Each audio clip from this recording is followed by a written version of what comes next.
Energy stored in a parallel plate capacitor. Hi! In this video, we are going to find out the energy stored in the capacitor. In the previous video, we saw the capacitance of the parallel plate capacitor.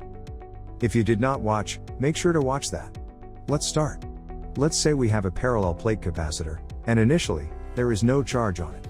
We pick a positive charge from one plate and give it to another plate. We keep doing this until the final charge is Q and the potential difference is V. To achieve this, we need to do some work in moving the charge from one plate to another. Now, let's say at any random point, T, the charge on the plates is minus Q and plus Q, and the potential difference between them is V. From the definition of potential difference we have delta V is equal to dW external by dQ. dW external is equal to dQ into delta V. Putting the value of delta V equal to Q by C, we get dW external is equal to dQ into Q by C. We get the total work by integrating this.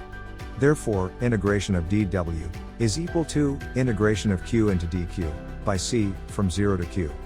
C being constant, comes out of the equation. Integration of dW is equal to 1 by C integration of Q into dQ from 0 to Q. On integrating we get W external is equal to Q square by 2C. This work done by an external agent is stored as the potential energy of the capacitor. This is it for today's video. Let us know in the comments section which topic you want to see next. Before leaving, check the exclusive offers, link in the description below. And do not forget to hit the like and subscribe button.